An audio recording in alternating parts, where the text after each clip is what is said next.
Bonjour à tous. En 2019, on estimait à 463 millions de personnes le nombre de malades du diabète dans le monde, soit une personne sur 11. Elles seront 578 millions en 2030 et 700 millions de personnes en 2045 à souffrir de diabète, a indiqué l'édition 2019 de l'Atlas de la Fédération internationale du diabète sur la maladie. Et pourtant, il ne s'agit pas d'une épidémie.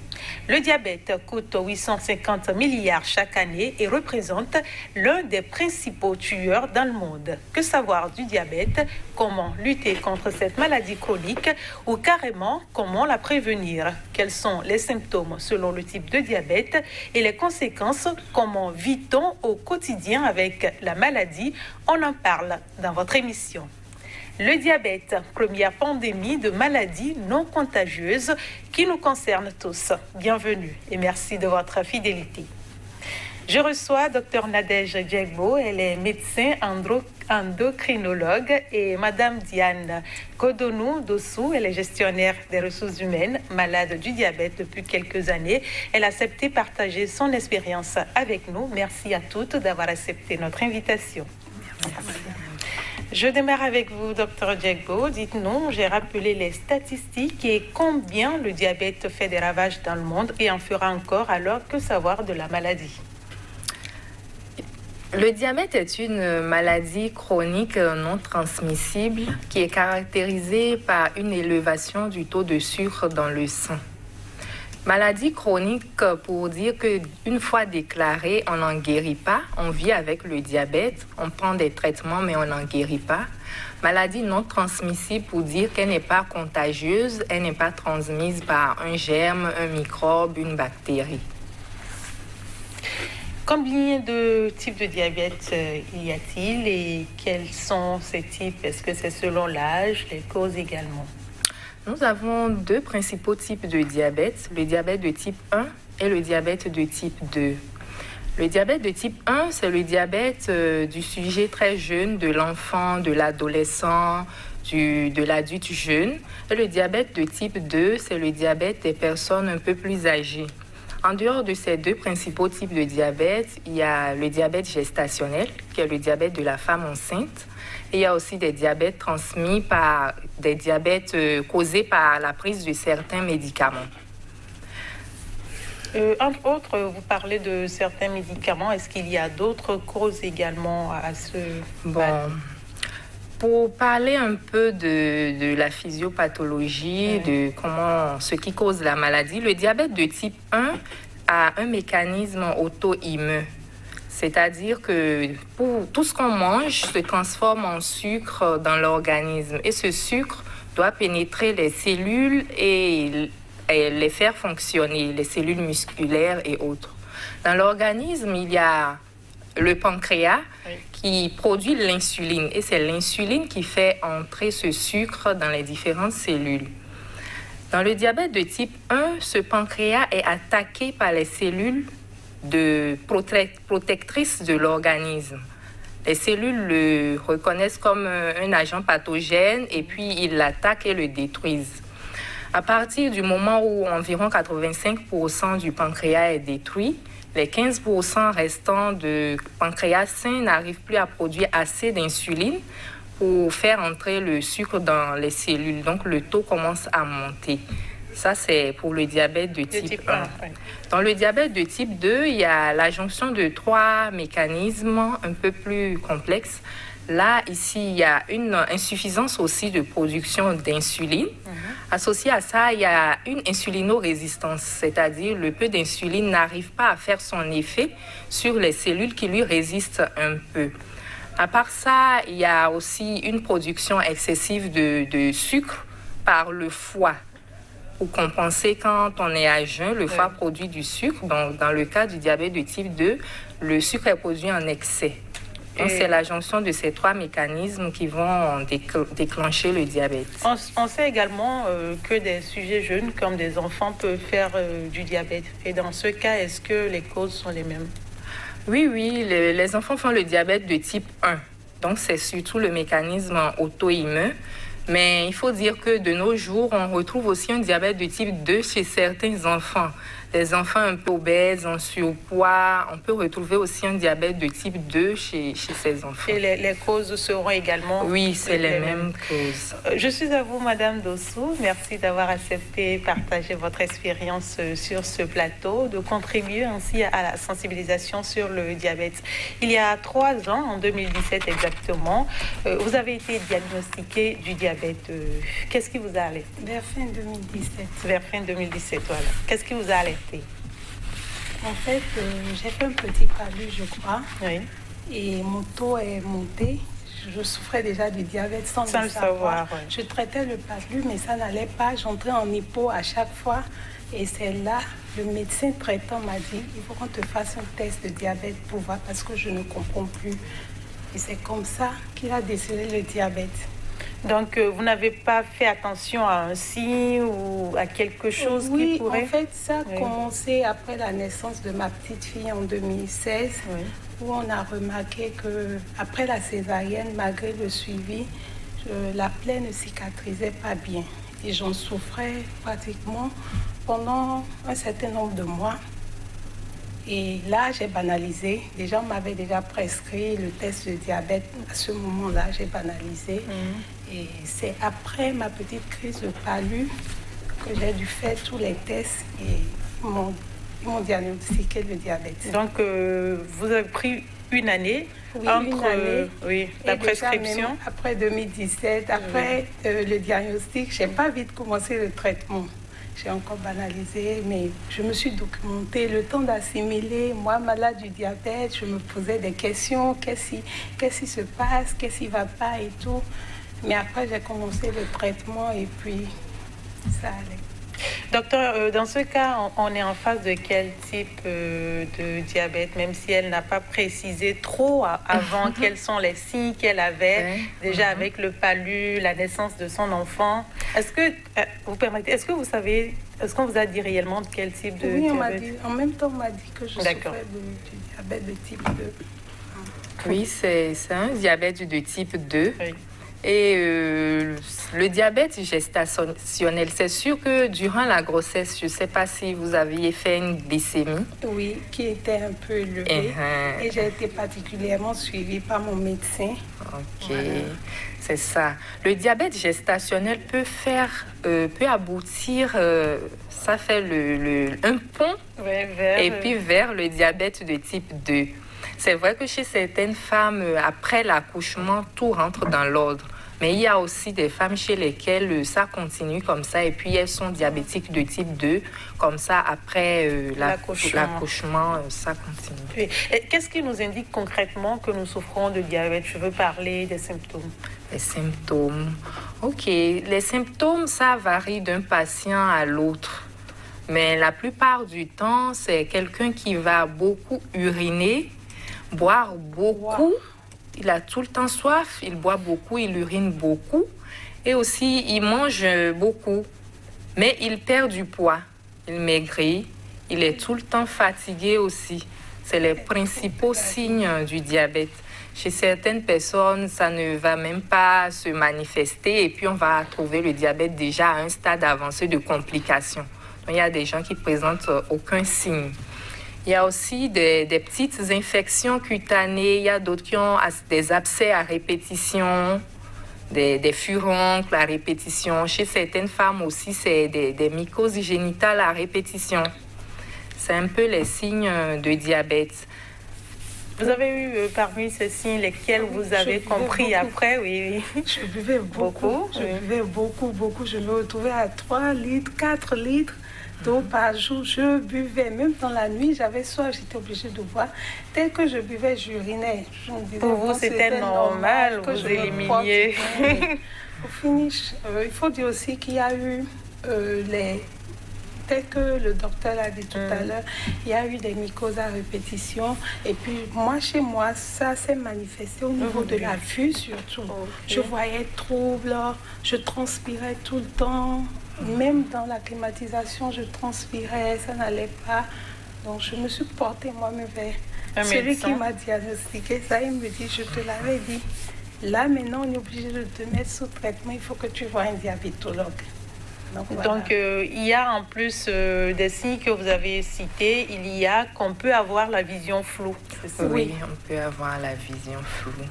Ça va déjà un peu vers les complications. Ça atteint on va revenir. S'il s'agit de complications, on va y revenir. Est-ce que là, on se dit que le diabète, c'est quand on consomme un peu trop de sucre, c'est ça? Parce que dans notre quotidien, on se dit si on est diabétique, c'est qu'on consomme un peu trop de sucre. Pas forcément, pas forcément. Tout ce qu'on consomme comme glucides, même les aliments salés, se transforme en sucre. Donc, en sucre, c'est le dysfonctionnement du pancréas. Sinon, une personne qui a un pancréas sain, même s'il mange du sucre, il ne va pas souffrir du diabète. Donc, ce n'est pas forcément la consommation excessive du sucre. Allez-y, Madame Dosso. Il y a aussi le côté héréditaire, non? Oui, ça fait partie des facteurs de risque. Vous avez eu un parent diabétique? Oui, mon père. Et du côté de mon père, j'ai beaucoup de cousines qui sont diabétiques, de tantes qui sont diabétiques. Mon père, il était diabétique. Ok. C'est les facteurs de risque du diabète. Quand un parent au premier ou second degré est atteint du diabète, vous avez plus de risques de faire un diabète. Donc, il faut bien se surveiller. Est-ce qu'il y a un temps entre le temps qu'on mange et après le délai d'absorption du sucre et les symptômes? C'est-à-dire, ce que je peux manger maintenant et parce que j'ai déjà le dysfonctionnement, je peux sentir quelques minutes après les signes, les symptômes peuvent commencer. Non, ça ne marche pas comme ça. En fait, je crois que ça doit être répété. Oui, pour que les symptômes commencent quand le taux est élevé, en fait. Et toi-même, tu sens que là, apparemment, j'ai mangé quelque chose et mon taux, il est très élevé. Oui, mais quand tu sais, quand vous ne savez pas forcément, on se dit, c'est peut-être un petit malaise, ça va partir avant. Avant votre diagnostic, quel était un peu votre mode de vie? J'étais le genre à boire 2-3 coca par jour. Voilà. Peut-être ça fait partie des choses qui ont accéléré la maladie, en fait, qui a déclenché la maladie à mon niveau, en fait. Moi, je suis très cocasse, je ne bois pas de l'eau. Je suis très cocasse, je suis très sucrée. Voilà, donc je crois que ça fait partie des choses qui m'ont vite déclenché la maladie. Vous ne faites pas beaucoup attention à votre alimentation? Voilà, je ne fais pas beaucoup attention à mon alimentation. Je mange ce que je veux, quand je veux. Je peux me lever tard dans la nuit, avoir une insomnie et prendre un bon coca glacé et tout. Mais par contre, dans ma famille, mes cousines, elles l'ont eu après 40 ans. Et vous l'aviez eu un peu plus tôt. Voilà. Est-ce que vous avez l'habitude de faire du sport? Oui. Pas tout le temps, mais j'essaie quand même. Quelquefois. Voilà. Docteur, on avait commencé par parler des facteurs déjà. Dites-nous-en un peu plus. Les facteurs de risque, ok. Comme pour Madame Dossou, il y a un peu l'hérédité. Quand un parent du premier ou du second degré est diabétique, vous avez des risques de faire le diabète. À part ça, il y a le mode de vie un peu sédentaire. On ne fait pas assez d'activités sportives et puis il s'ensuit un surpoids aussi qui fait le lit au diabète de type 2. C'est un peu les facteurs de risque. Il y a également l'alimentation. Oui, l'alimentation. L'alimentation trop riche en graisse, en sucre aussi, parce que le sucre permet de stocker des graisses. Ça entraîne aussi une obésité, un surpoids. Est-ce que, un peu comme dans le cadre des maladies cardiovasculaires, est-ce que le tabagisme, l'alcool peuvent être... Oui, le tabagisme, l'alcool aussi, c'est des facteurs qui vont entraîner aussi une élévation du taux de sucre. Ça fait partie des facteurs. Aujourd'hui, le diabète n'est pas une personne. Nous sommes tous concernés par la question. Je le disais en introduction. En quoi consiste le diagnostic? Ok. Pour diagnostiquer le diabète, il suffit de faire une prise de sang pour doser la glycémie à jeun. À jeun le matin, le taux ne doit pas dépasser 1,25 g par litre, c'est-à-dire qu'à partir de 1,26 g par litre, sur 2 prélèvements faits à des jours différents, on vous diagnostique comme diabétique. À part ça, si vous n'êtes pas à jeun et que votre glycémie est à 2 g par litre et que vous présentez déjà certains symptômes du diabète, on vous diagnostique diabétique. Oui. Est-ce que on peut décider de faire soi-même, de contrôler son taux de glycémie, ou il faut forcément que ce soit un médecin qui demande? Oh, c'est l'idéal, c'est de penser soi-même à le faire. Je pense que même si vous allez dans un labo, on ne va pas vous demander forcément la prescription d'un médecin. On vous fera la glycémie. C'est l'idéal de faire soi-même. À partir de quel âge est-ce que c'est conseillé ou que c'est obligatoire? À partir de 35 ans déjà, c'est bien de le faire au moins une fois par an. Au moins une fois par an. Même si vous ne sentez rien, vous vous portez bien, même s'il n'y a pas de diabétique dans votre famille, faites-le une fois par an. Maintenant, vu qu'il y a le diabète des enfants aussi, pourquoi ne pas aussi leur faire ça? Ça ne coûte rien. Surtout quand ils commencent à prendre un peu de poids. Ils prennent du poids, ou bien si vous constatez que votre enfant, même qui n'est pas en surpoids, il boit beaucoup, il urine beaucoup, il est toujours fatigué, on traite le palu, mais ça ne va pas, il est toujours un peu bizarre. Il faut y penser. Madame Dossou, est-ce qu'après votre diagnostic, combien de fois déjà avez-vous fait le test? Vous avez contrôlé votre taux? Est-ce que c'est par semaine? Est-ce que c'est par mois? À quelle fréquence le docteur? Par semaine. Par semaine. Et pourquoi? Juste pour surveiller. Un peu par peur? Un peu par peur aussi. Parce que quand la glycémie est élevée, vraiment, tu as des symptômes désagréables en fait. Donc, je le fais par semaine et puis j'essaie de me surveiller. C'est vrai que je suis un être humain aussi. Parfois, j'ai des envies. En effet, des envies. J'ai des envies et je me lâche. Mais aussitôt, je me reprends encore et puis je surveille de près. Et je suis tout le temps en contact avec mon diabétologue que je salue, que je remercie. Ouais. Voilà. Depuis 3 ans, comment ça se passe? Votre routine a changé? Oui. Vos habitudes ont changé? Un peu, pas tellement. Pas tellement. C'est-à-dire, oui. Sauf au niveau de mon alimentation. J'essaie de me maîtriser un peu, de corriger ce qui ne va pas, ce qui peut faire élever ma glycémie. Oui. Donc, j'essaie de mettre de côté. Mais bon, comme je l'ai dit, des fois, je lâche un peu prise. Mais je me reprends aussitôt parce que les symptômes sont très désagréables. Ce que le docteur a cité simplement comme ça, quand tu le vis, c'est très désagréable. Quand on vous a annoncé que voilà, l'étape du diabète a commencé, est-ce que vous avez eu peur? Est-ce que vous vous êtes dit, vous êtes forte, ça va aller, la famille est là? Comment ça s'est passé? Au début, j'ai eu très peur. J'ai eu du mal à l'accepter. J'ai pleuré tout le temps. Donc, mais il y avait ma famille, il y avait mes sœurs. Il y avait déjà quelques malades qui... Et puis, il y a mes cousines aussi. Elles m'ont soutenue, donc j'ai pu dépasser ce cap. Mais c'était très difficile. C'était difficile. C'était vraiment difficile parce qu'il fallait faire attention. Quand tu te laves, même quand tu t'essuies, il faut que tu t'essuies au niveau de tes orteils tout le temps. Il ne faut pas qu'il y ait de l'eau. Tu dois faire attention à où tu mets les pieds, toujours te chausser pour éviter les blessures.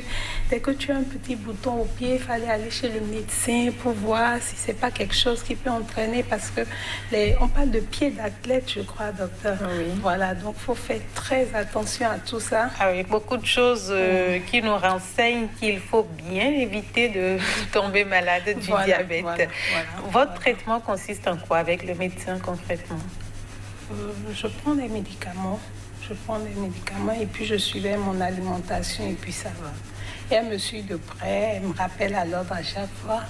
Et quand je fais mon test, moi j'ai l'appareil, je fais mon test à la maison, je lui envoie la photo pour qu'elle voit mon taux de glycémie par WhatsApp. Et puis je crois trimestriellement, avant on le faisait trimestriellement jusqu'en 2020, on le faisait trimestriellement, on fait un bilan. Elle me prescrit un bilan que je fais, je lui ramène les résultats. Donc. Docteur, parmi vos patients, quel est le type de diabète le plus élevé? Le diabète de type 2 est le plus fréquent. Environ 80-90% des patients souffrent de diabète de type 2. Est-ce qu'ils viennent en consultation tôt ou pour la plupart du temps, c'est quand on est en phase presque terminale de la maladie? C'est ça, ils ne viennent pas en consultation tôt parce que même quand on leur diagnostique ça, il y a une phase de déni. Comme Madame Dossou disait, on n'accepte pas facilement qu'on est diabétique. Ils essaient de voir, non, est-ce que c'est vrai, moi diabétique? Non, on n'accepte pas la maladie.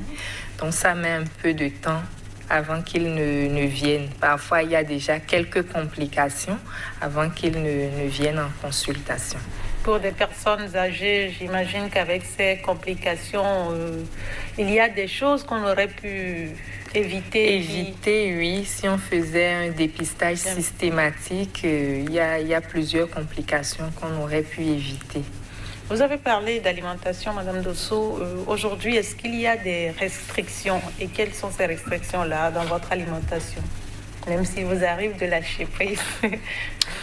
Moi, surtout, c'est les pâtes alimentaires. J'adore ça. Tout ce qu'on a, macaroni, spaghetti, j'adore ça. Mais normalement, je ne dois pas en prendre. Parce que dès que je prends, mon taux, il grimpe automatiquement. Mais bon, des fois... Vous êtes un mauvais élève, là. Pour revenir un peu sur surtout les pâtes, l'alimentation, tout ce qui est lié au manioc. Contrairement à ce que la plupart des gens pensent, il n'y a pas beaucoup d'interdits alimentaires. C'est surtout les quantités. Voilà. Les quantités doivent de glucides, tout ce qui est pâtes, tout ce qui est glucides, riz, oui, très rapidement. Il faut prendre en petite quantité. Maintenant, tout le monde n'est pas forcément égal devant certains aliments. Comme Madame Dossou dit, peut-être que même si elle mange un peu de pâtes, elle constate que sa glycémie monte beaucoup. Donc, pour elle, peut-être c'est mieux d'écarter ça. Je n'écarte pas, surtout pas. Moi, j'arrive pas à écarter, mais j'essaie de manger en petite quantité, comme elle l'a dit. Et quand c'est le cas, je le fais souvent dans la matinée ou au déjeuner. Il faut surtout pas le faire en soirée. Voilà. Docteur, quels sont les autres traitements qui sont liés au cas de diabète? Bon, pour un diabétique, le premier traitement, c'est les mesures hygiéno-diététiques, c'est-à-dire alimentation. Il faut revoir l'alimentation, manger équilibré, c'est-à-dire 55% de glucides, 15% de protéines, 30% de lipides. Bon, c'est pas toujours facile, mais il faut essayer. C'est pas du tout facile. De manger un peu équilibré. Des légumes, à chaque repas, il faut assez de légumes. Ça aide à digérer les glucides. Un fruit au moins à chaque repas. Boire assez d'eau. Et puis, en dehors de ça, comme autre mesure hygiéno-diététique, c'est l'activité physique. L'activité physique. Pas forcément une activité intense, mais une activité régulière. Même si c'est la marche, 45 minutes par jour, bien 2-3 fois par semaine, c'est important. Il faut qu'elle soit régulière. Déjà, avec ces mesures, il y a certains diabétiques qui sont équilibrés. Et puis, sans comprimé, ça peut aller. Mais il y a certains aussi qui ne seront pas équilibrés juste avec ça. On leur met des comprimés en ce qui concerne le diabète de type 2. Le diabète de type 1, par contre, il ne peut pas être traité par comprimé parce que là, le pancréas est complètement détruit. Et c'est l'insuline qu'on administre aux patients souffrant de diabète de type 1. Parlant d'insuline, on sait que dans la plupart du temps, les patients, soit c'est pas disponible, soit c'est beaucoup plus compliqué pour eux de suivre le traitement parce qu'ils n'ont forcément pas les moyens qu'il faut. Est-ce que quand on est de type 1, il n'y a pas plus de chances d'en mourir que quand on est de type 2? Bon, pas pour faire peur, bien évidemment, aux malades de diabète de type 1. Bon, disons que l'insuline est quand même disponible. L'insuline est disponible. Contrairement aux comprimés, il y a plusieurs classes de comprimés et il y a vraiment certaines classes qui ne sont pas disponibles vraiment sur le terrain. Mais l'insuline, elle, par contre, est disponible et puis quand on va comparer les coûts, c'est beaucoup moins cher par rapport aux comprimés. Pour le traitement à l'insuline, comment ça se fait? Le traitement à l'insuline, il y a plusieurs schémas, mais le plus courant, c'est 2 injections par jour. Une injection le matin, au petit déjeuner, le patient se fait l'injection et il prend le petit déjeuner. Et le soir, au dîner, il fait la seconde injection et il prend son dîner. C'est le schéma le plus courant. Sinon, il peut y avoir des schémas plusieurs injections, 4 injections par jour. C'est un peu plus compliqué. Et il n'a donc pas besoin de venir à l'hôpital pour faire ces injections, non. Pour un début, il faut que quelqu'un l'aide, lui apprenne comment faire les injections. Mais après, il peut se les faire à la maison lui-même ou avec un parent qui aide à le faire. Et puis, il faut le suivi. Il peut le faire à la maison. Vous étiez en train de parler de l'alimentation, notamment le respect des 55% de glucides, 15% de lipides et 30% de protéines. Est-ce qu'avec ce régime, on s'en sort véritablement? Avec ce régime, oui. Ça évite beaucoup de prendre énormément de comprimés. Ça, on peut s'en sortir avec ce régime. En fait, ça entraîne la diminution des comprimés. Oui, c'est ça. Donc, vous êtes la suppression, on va demander au docteur, parce que la dernière fois, je demandais à mon médecin, mais quand est-ce que je vais finir avec ça? Elle me dit, reviens dans un mois, on va en discuter. Et c'est à chaque fois sa réponse, elle ne répond jamais. Donc, je suppose qu'on n'arrive jamais à... Il n'y a pas la suppression, en fait, mais juste la diminution. Vraiment. Si vous suivez les mesures hygiéno-diététiques, vous pouvez être amené à prendre moins de comprimés. Donc, votre organisme ne pourra jamais en retrouver son fonctionnement normal. Sans les comprimés, non. Non, parce que le pancréas ne se régénère pas. Ça ne se régénère pas. Bon, c'est pas pour faire peur, mais au contraire, plus la maladie évolue, ça évolue un peu négativement parce que on peut être amené au fil du temps à ne plus répondre aux comprimés et en ce temps, on sera forcé de prendre de l'insuline. Ça, c'est dans l'évolution de la maladie. Est-ce qu'il y a des fruits et des légumes qui ne répondent pas à un malade de diabète? Oui, il y a certains fruits qui élèvent quand même beaucoup la glycémie, comme les bananes. L'ananas également, les petits fruits, les dattes, les raisins, il faut éviter les raisins secs, ce genre de fruits. Là, c'est quand on sait qu'on est diabétique. Oui. Donc, même sans faire le diagnostic, est-ce que déjà ce sont des fruits qu'on ne devrait pas consommer en quantité, je veux dire? Bon, si on n'est pas diabétique, on peut en consommer. Il n'y a pas de souci. Non, il n'y a pas de souci. Je suppose que chaque diabétique a un diététicien, c'est ça? Vous en avez un diététicien ou votre médecin diabétologue occupe déjà? Mon diabétologue s'occupe de ça. Et puis aussi, je vais chaque fois sur Internet, je vais me documenter sur la maladie. Et c'est comme ça que j'ai appris pour la poire. La poire, c'est... La poire et la pomme. La poire et la pomme, c'est des fruits qui sont conseillés chez le diabétique. Et le petit cola, c'est ça? Est-ce qu'avec ces restrictions-là, docteur, on n'a pas de risque de faire de l'hypoglycémie? L'hypoglycémie, bon, c'est surtout quand on est sous insuline. Il y a des patients sous insuline, mais qui font trop de restrictions alimentaires, ils peuvent faire des hypoglycémies. Parce que l'insuline, dès qu'on l'injecte, ça a un effet un peu fort. Donc, il y a des patients qui se font des injections sans manger ou bien ils mangent vraiment très peu. Ça, il peut y avoir des hypoglycémies. L'insuline permet d'être un peu plus libre de manger. Par exemple, quand vous êtes sous insuline, vous pouvez vous permettre certains écarts, quitte à augmenter légèrement vos doses. Même si ce n'est pas conseillé. Même si ce n'est pas conseillé, vous pouvez ajuster vos doses à ce que vous mangez. Donc, mais sous comprimé aussi, il peut avoir des hypoglycémies quand même. Des hypoglycémies. Par exemple, quelqu'un qui va faire du sport et qui a pris ses comprimés, il a mangé très peu. L'activité physique qu'il va faire va aider à vraiment faire chuter le taux.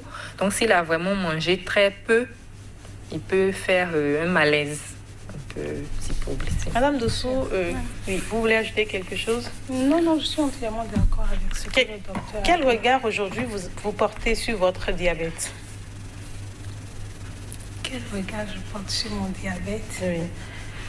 Je l'assume, en fait. Je l'assume. C'est vrai que c'est difficile.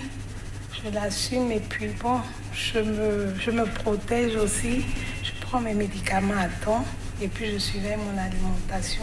Et je vis avec, en fait. Ça a été difficile, mais maintenant, je vis avec. Vous commencez par vous y habituer. Voilà, je suis habituée à ça maintenant. Est-ce que cela a eu des répercussions sur votre vie professionnelle? Non, pas du tout. Pas du tout. Là, on est dans le cas d'un diabète de type 2. Est-ce que, selon le cas, on peut avoir des répercussions, notamment pour ceux qui prennent de l'insuline, par exemple? Pas vraiment. Quand vous êtes bien suivi, un patient qui est sous insuline doit faire plus de contrôle glycémique, c'est-à-dire c'est mieux qu'il ait son appareil à la maison. Il fait son contrôle régulier et ses injections. Et normalement, il ne devrait pas avoir de soucis pour sa profession. Tout, il vit avec normalement. Il faut qu'il se connaisse, il sache ce qu'il doit éviter. Il faut accepter la maladie. Il faut d'abord accepter, oui, ça passe par là d'abord, accepter. C'est un peu difficile, mais une fois qu'on l'accepte et puis on prend les bonnes résolutions, on vit avec. Quelles sont les contraintes qui sont liées à votre traitement? Les contraintes qui sont liées à mon traitement, là actuellement je n'en ai pas. Je suis habituée. Là maintenant je suis habituée. Mais au tout début c'était très difficile parce que j'oubliais chaque fois de prendre mes médicaments. Et puis j'arrivais au boulot. Parfois j'avais de ces petites crises d'hypo.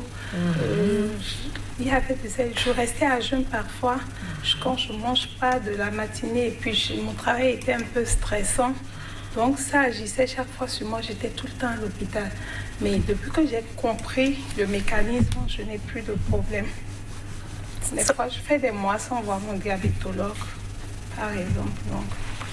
Mais le début est très difficile. Docteur Djibo, ça prend combien de temps pour un malade de diabète de comprendre sa maladie, d'assumer sa maladie et surtout de suivre le traitement comme prescrit? Ça dépend de chaque malade. Ça dépend de chaque malade. Il y a certains qui vont vite se ressaisir vite. Il y a d'autres, c'est un peu plus long. Ça dépend de chaque malade. Bon, disons que pour les enfants, par exemple, c'est un peu plus compliqué de faire comprendre à un enfant tu ne vas plus prendre de sucre, tout ça. Bon, parfois, c'est quand il est un peu plus grand qu'il essaie de comprendre. Là, c'est de la responsabilité des parents d'essayer de gérer ça avec lui. Donc, ça dépend, mais il y a vraiment une phase de déni souvent. Il y a vraiment, ça dépend des malades. Ça peut aller à 1 an. Ou plus. Moi, par exemple, ma phase de déni allait à 1 an. 1 an, même plus. Même après ça, c'était encore difficile. Est-ce qu'aujourd'hui, vous vous dites que ça aurait pu être autre si vous l'aviez compris un peu plus tôt? Oui. Si je l'avais compris un peu plus tôt, et s'il y avait beaucoup plus, si les gens parlent beaucoup plus, si on nous parle du diabète, on parle du diabète aux femmes, aux enfants, on parle du diabète à tout le monde, les gens vont comprendre et je crois qu'on va éviter cette pandémie en fait. Parce que jusque-là, les gens sont encore, ils ne comprennent pas. Et puis c'est comme si c'était un sujet tabou en fait. On n'en parle pas peu, on en parle peu et quand on en parle, les gens ne prennent pas ça au sérieux. Voilà un exemple, l'occasion de leur dire que c'est une maladie sérieuse, que ça peut arriver à tout le monde. Et ça bouleverse tout, ça change complètement ton mode de vie. Si tu l'acceptes, ça le change en bien, mais si tu ne l'acceptes pas, pas évident. Espérons qu'on n'en arrive pas au pire. Docteur Djego, avec les patients, quelle est la phase entre le début et la phase terminale? Est-ce qu'il y a des patients qui survivront longtemps que d'autres? Oui. Le patient qui vivra longtemps, c'est le patient qui va vite accepter sa maladie, suivre son traitement, ne pas être fatigué de prendre son traitement parce que c'est une maladie chronique. Souvent, le malade, il accepte la maladie pendant un temps. Il y a certains patients qui me disent « j'étais fatigué de prendre les médicaments et j'ai arrêté ». C'est ce qu'il ne faut pas faire. Il faut continuer de prendre ses médicaments. Il faut aussi continuer son suivi avec son médecin. Parce que c'est pas que je suis sous traitement, je reste à la maison, je prends seulement mon traitement. Je ne vais pas voir le médecin. Il faut que vous voyez le médecin parce qu'il doit évaluer les complications, l'apparition de certaines complications, modifier le traitement en fonction de l'évolution de vos glycémies, tout ça. Donc, les patients qui vont suivre toutes ces consignes, prendre le traitement, voir leur médecin régulièrement, ils vont vivre longtemps avec leur maladie parce qu'ils vont éviter longtemps les complications. Que faire pour prévenir le diabète? Prévenir le diabète, c'est un peu comme je disais, les mesures hygiéno-diététiques, c'est que tout le monde devrait manger comme un diabétique. Manger équilibré. Pas trop salé, pas trop sucré, pas trop gras. Pourtant, on se dit souvent que les diabétiques ne devraient pas avoir une alimentation équilibrée au regard de tout ce qu'on a comme restrictions. Il y a vraiment beaucoup d'on-dit. Et puis finalement, les patients viennent en se disant « mais je ne sais plus quoi manger, je ne mange plus rien, je ne prends que de la cassade ». Non, c'est pas ça. Il doit manger équilibré, tout le monde doit manger équilibré. Activité physique régulière, tout ça pour éviter. Préférez l'eau. L'eau est la meilleure boisson. Alcool et tabac aussi, c'est des habitudes qu'il faut éviter. Donc c'est un peu ça pour éviter le diabète.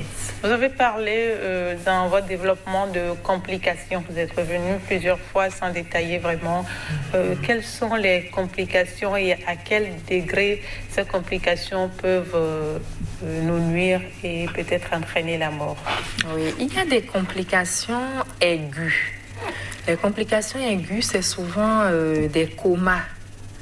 Par exemple, un patient qui ne se savait pas diabétique et puis qui a abusé de sucreries, il peut faire un coma parce que le taux va vraiment grimper au-delà de 4, 5, 6 grammes. Il va faire un coma. Ça, c'est les complications aiguës. Il y a les complications aussi chroniques. Les complications chroniques sont dues à l'atteinte des vaisseaux, les gros vaisseaux de l'organisme et les petits vaisseaux également, et les atteintes nerveuses.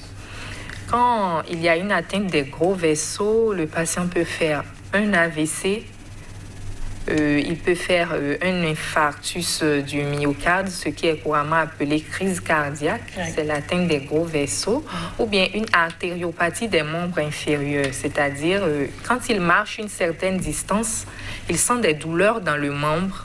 Il est obligé de s'arrêter pendant quelques minutes avant de continuer. C'est-à-dire, le pied n'est pas bien irrigué. Les vaisseaux sont sténosés, le pied n'est pas irrigué, donc le sang ne circule pas très bien. Après un certain parcours, il est obligé de s'arrêter. Ça, c'est l'atteinte des gros vaisseaux. Quand il y a l'atteinte des petits vaisseaux, ça peut entraîner les problèmes de vision. La rétinopathie qui peut aboutir même à la cécité, ou bien une insuffisance rénale chronique aussi, c'est l'atteinte des petits vaisseaux. L'atteinte nerveuse va entraîner chez les hommes des dysfonctions érectiles, une impuissance sexuelle, parfois aussi des douleurs dans les membres, les extrémités, les pieds. Il peut y avoir des douleurs, des fourmillements, et la perte de sensibilité dans les membres. Tout ça va faire le lit des plaies qui traînent. Parce que parfois, le patient même, il est blessé Il ne sait pas, parce qu'il ne sent pas la douleur. Donc, la plaie peut être là pendant des jours, des semaines, sans qu'il ne sache. Si lui-même, il ne prend pas l'habitude de vérifier un peu. Par exemple, Madame Dossou parlait de pieds d'athlète. Il y a des patients qui ont des pieds d'athlète, ils ne sentent rien. Et tout ça peut évoluer, creuser et puis entraîner des pieds diabétiques à la longue. Et puis, au moment où on voit la plaie déjà très profonde, elle est déjà difficile à guérir. Donc, les complications pieds diabétiques qui peuvent aller à l'amputation dans le pire des cas. On sait également que dans ce cas que vous avez présenté, dans la plupart du temps, le patient meurt. Ce qui fait que certains parents sont réticents à l'amputement. On se dit que s'il doit mourir, il faut qu'il meure avec ses membres plutôt que d'aller amputer. Non, l'amputation, c'est plutôt pour éviter l'évolution de l'infection. Donc souvent, ce qu'il y a, c'est que les parents traînent trop à prendre la décision. Alors que quand il faut amputer, c'est que vraiment il faut amputer. Et si on ne le fait pas, ça évolue et puis l'infection prend tout le corps et puis le patient peut décéder. Mais quand on ampute, c'est déjà un traitement vraiment radical, mais le patient s'en sort bien la plupart du temps. On sait également que, vous l'avez dit plusieurs fois, par exemple, chez Madame Dossou, entre 2016 et 2017, ça a pris 1 an. Dans la plupart du temps, combien d'années entre le début de la maladie et le moment du diagnostic, ça peut prendre combien d'années? Ça aussi, ça dépend des malades. Ça dépend des malades. Comme il y a certains qui vont pas présenter de signes. Peut-être c'est une tolérance, mais ils ne vont pas présenter de signes. On va découvrir le diabète déjà à un stade un peu évolué, où il y a déjà des complications. Peut-être c'est au décours d'une plaie qui ne guérit pas qu'on découvre le diabète. Donc parfois aussi, ça se déclare très vite, surtout dans le cas du diabète de type 1. Là, ça se déclare très vite parce que là, le pancréas est vraiment détruit. Donc, au bout de quelques mois, ça se déclare parce que le patient va faire un coma. La glycémie va vraiment monter, il va faire un coma. Donc, c'est que c'est rapide. Le diagnostic est rapide pour le diabète de type 1. C'est le diabète de type 2 qui est un peu plus insidieux et puis vraiment, ça dépendra. Ça peut passer de quelques mois à plusieurs années avant qu'on ne le découvre. Chez les enfants également, quand on fait l'injection à l'insuline, comment est-ce que les enfants réagissent? Parce que si on imagine chez l'adulte que c'est compliqué, chez l'enfant, le parent doit chaque matin, chaque soir faire... Quand on commence très tôt, est-ce qu'on le fait jusqu'à la fin de sa vie? Oui, malheureusement, c'est jusqu'à la fin de sa vie. C'est là où c'est vraiment difficile à accepter, déjà pour les parents, encore plus pour les enfants. Et une fois qu'on commence, c'est jusqu'à la fin. C'est aux parents, on essaye de les accompagner et puis d'expliquer un peu que pour un début, un enfant qui est très petit, c'est de leur responsabilité parce que lui, il ne comprend pas grand-chose. Peut-être qu'il comprendra à l'adolescence ou bien quand il sera un peu plus grand, mais c'est vraiment le parent qui supporte, c'est lui qui doit accepter d'abord et puis suivre son enfant, essayer de le baratiner un peu, si c'est vraiment petit. Maintenant, chez eux aussi, on n'est pas trop strict sur l'alimentation parce qu'un enfant, il ne va pas forcément comprendre, tu manges pas. Il a besoin de croître également. Oui, exactement. On n'est pas très regardant. On essaie d'adapter ses doses d'insuline. Si vous lui donnez une tranche de gâteau parce que c'est son anniversaire, vous allez augmenter un peu les doses d'insuline que vous allez lui injecter. Et puis, c'est ça. Madame Dossou, parmi les facteurs de risque, on a parlé de l'hérédité. Vous avez aujourd'hui le diabète. Je suppose que vous pensez à vos enfants déjà. Oui. Comment ça se passe? Oh, ça se passe très bien. Surtout ma fille, elle adore les sucreries. Comme vous? Comme moi, c'est pareil pour mon garçon aussi. Mais je l'ai emmené déjà une fois, je crois, oui.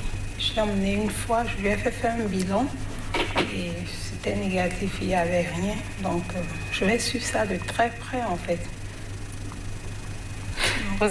Elle a beaucoup de chance, espérant qu'elle n'aura rien.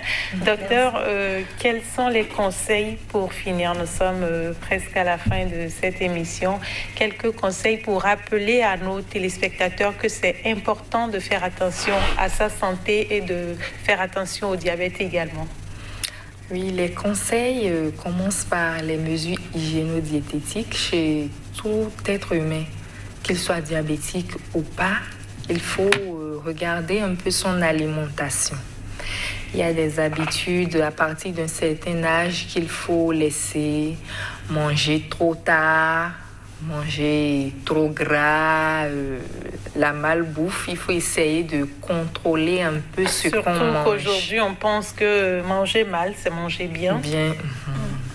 Essayer de contrôler ce qu'on mange, manger équilibré. Pas trop salé, pas trop sucré, pas trop gras. Boire assez d'eau. Il faut s'hydrater. Ça, c'est important également.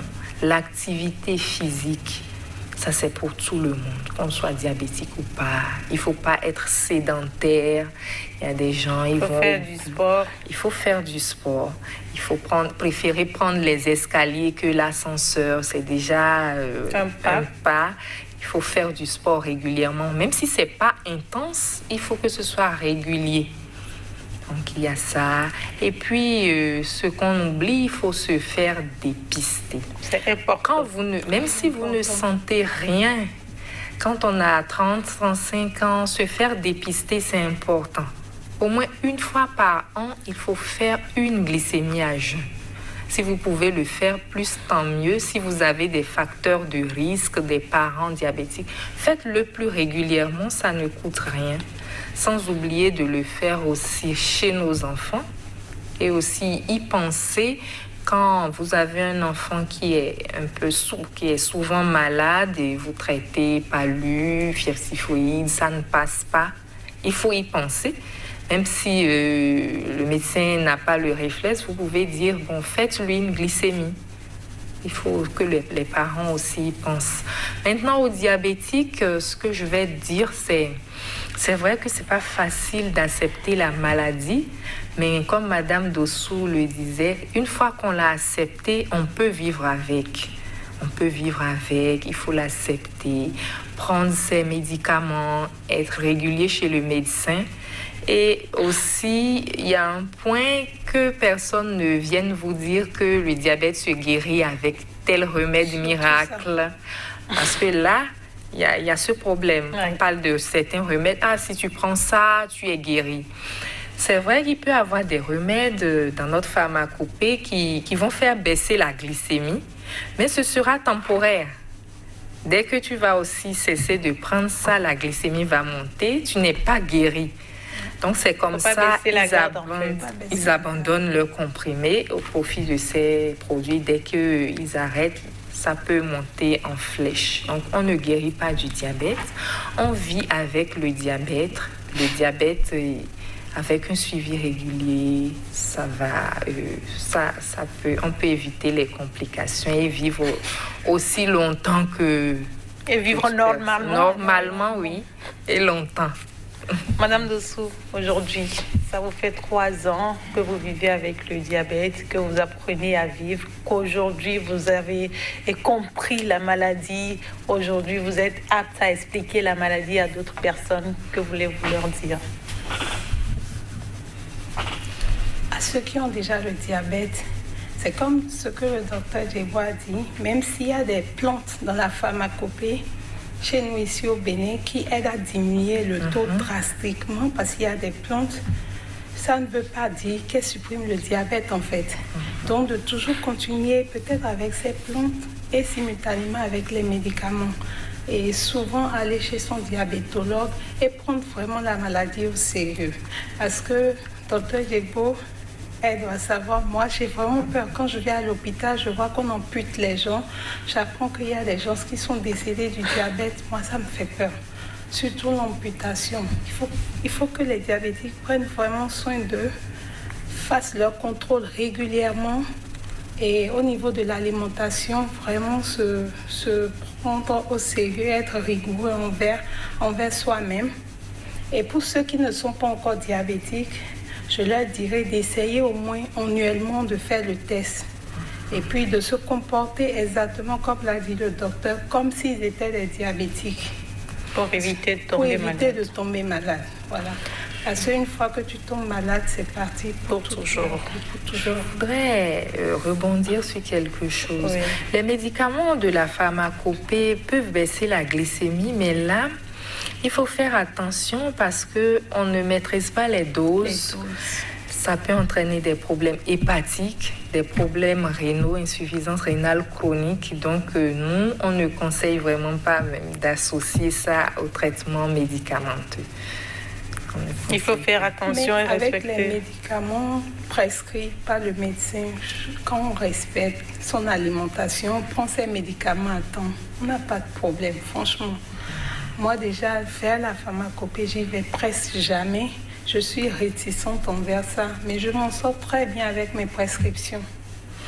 Docteur, Madame Dossou vient de soulever la question de la peur. C'est vrai qu'on en a parlé, mais quelle est la sensibilisation ou le message que vous passez autour pour rassurer les diabétiques? Parce que peut-être la peur fait que d'autres ressentent des symptômes, mais ne veulent pas se diriger vers le médecin pour ne pas avoir la confirmation. Là, c'est se voiler la face parce que vous ressentez les symptômes, c'est que la maladie évolue. La maladie évolue déjà avec son lot de complications. Donc, vraiment mettre de côté la peur, se rapprocher du médecin pour qu'on fasse le diagnostic. Plus tôt le diagnostic est fait, mieux la maladie va évoluer parce qu'on va éviter beaucoup de complications. On va éviter. Donc, vaut mieux mettre la peur de côté et venir se faire diagnostiquer. Ne se fera pas amputer. Non, tout le monde ne se fera pas. Madame Dossou disait qu'elle fait attention. Oui, il faut faire attention. Parce que le fait qu'il y a des petits bobos qui passent inaperçus, donc il faut aussi qu'ils prennent l'habitude d'aller chercher ces bobos, de ne pas attendre que ça se déclenche, mais aller voir, vérifier, est-ce qu'il n'y a pas une petite entaille qui passe inaperçue. Donc avec être ça, un peu plus attentionné. Surveiller son corps, oui. En fait. Et bon, ça amputation, non, ça c'est dans les cas extrêmes quand même. Merci à vous, docteur Djegbo, pour avoir accepté notre invitation et avoir partagé ce plateau avec Madame Dossou, que nous remercions. Merci. Et nous espérons que vous irez de mieux en mieux. Merci. Les personnes atteintes de diabète peuvent mener une vie saine, vous l'avez compris, et épanouie pour peu qu'elles se font détecter tôt, adoptent un style de vie sain et ont en continu d'insuline, d'équipements de test de la glycémie et d'autres fournitures. Mais plus important encore, on peut l'éviter dans certains cas. J'espère que les invités vous ont mieux éclairé sur le diabète et qu'ensemble, on contribuera à réduire les prévisions pour 2045 ou à vivre longtemps avec la maladie. Le diabète, première pandémie de maladies non contagieuses, comment s'en prévenir? C'est la fin. Merci à nos invités, Dr Nadège Djegbo, médecin endocrinologue, et Madame Diane Godonou Dossou, gestionnaire des ressources humaines, malade du diabète. Je vous retrouve la semaine prochaine avec le même plaisir.